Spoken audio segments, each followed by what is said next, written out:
Hello and welcome to the Vital Blend. My name is Anthony Vita. So glad you could be here today. And in this video, I'm going to be sharing with you the truth about having high cholesterol. And I say the truth because there is a lot of misinformation out there about having high cholesterol, and people are popping a lot of pills to manage it.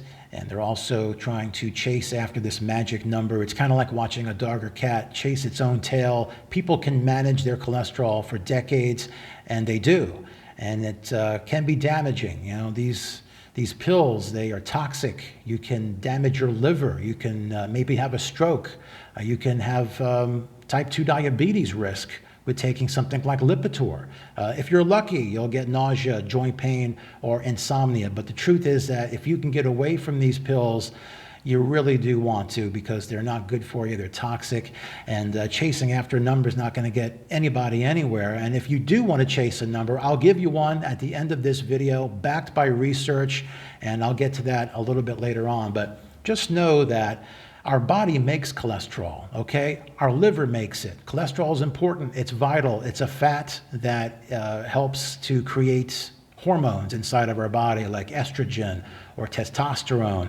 Every living animal, every living mammal has cholesterol. You know, go look at a chicken egg. Eggs are filled with cholesterol for that very reason. It's the building blocks for life. So we make our own cholesterol, and when we rely on our own, it's perfectly fine. It's doing its job. It doesn't matter if the number is close to 200 or over 200 or whatever.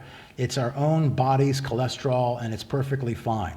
The problem comes in when we start eating cholesterol. When do we eat cholesterol? Well, when we eat animals, and people do many times a day. And they're cooking these animals, and when you cook animals, you oxidize the cholesterol that's in them. What does that mean? It means that you are changing them. You are changing the electrons that are in the cholesterol to where now when you eat this stuff, it's damaging to your arteries.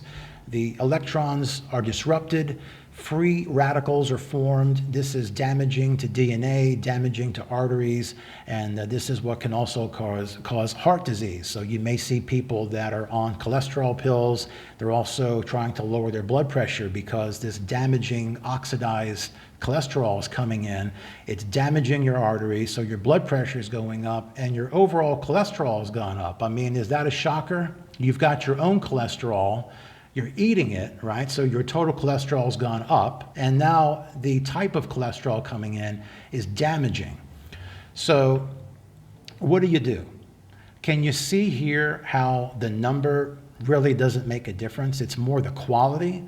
If you want to get high cholesterol behind you, you want to focus on the type of cholesterol, the quality that's running through your system, okay? So I hate to say it, folks, but if you want to get your high cholesterol behind you so that you don't have to worry about it, what you want to do ultimately is have a goal for getting off of the animal foods.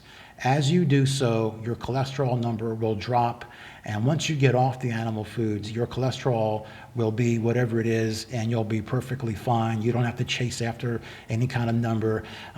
So just know that having a plan, you want to have steps to reducing or removing the animal foods, and you will see tremendous benefits. When you get rid of the animal foods, swap in plant foods, high fiber plant foods, your starchy staples like sweet potatoes and rice and quinoa and beans and corn and this kind of stuff. Bring these foods in. Fiber is great at getting rid of excess stuff. It gets rid of excess toxins. It binds with excess cholesterol. So you want to bring in fiber. You want to get rid of the animal foods, and then you'll see your cholesterol go down to its normal, natural number, whatever that is, okay? If you still want to eat animal foods, maybe you say, look, you're going to have to reduce the animal foods really no matter what, because your overall cholesterol is not going to come down to any number that's going to be good unless you start to remove them, okay? So if you insist on having animal foods in your diet, then what you want to do is you want to shoot for a total cholesterol below 150, okay? And that's without the meds. And the reason why I say 150 is because there's a study that's been going on since 1948 That's right. It's still going. It is a multi-generational study, the Framingham heart study. It's been looking at plant-based diets and heart disease and all that. It's been doing this for like nearly 75 years, and there's lots of great data that's come out of this. And one of the things that they found is that no one in nearly 75 years has ever died from heart disease when they kept their overall cholesterol below 150. So that is a number that you want to shoot for. But again, you're going to have to start getting the animal foods out of your diet and replace them with plant foods. Replace them with fiber, and you will start to see some major gains. I want you to think quality of cholesterol and not a cholesterol number, okay? So let me know if you've been able to get off the cholesterol meds by using a whole food plant-based diet. And if you'd love to get your cholesterol under control and talk about the ways that you can maybe tackle this, I'd love to help you out. Just reach out to me. You can message me on Facebook, and or you can go down below and you can check out my calendar, get on there. I offer 1 hour free consultation. Let's talk about what's going on here, what's going on with you, and what's ultimately needed. So if this is something that you want to get handled and you're ready to do it and you're not sure what to do, let me know and I will help you out, all right? Also, be sure to join me over on Facebook. Lots of people, got over 10,000 followers there. I share lots of great information. Also, be sure to give this video a like if you enjoyed it. Give it a thumbs up. It'll help get it in front of others who may be having issues with their high cholesterol. And be sure to hit that subscribe button too. And, just remember, eat more plants, all right? And take care of yourself, and I'll see you next time. Take care.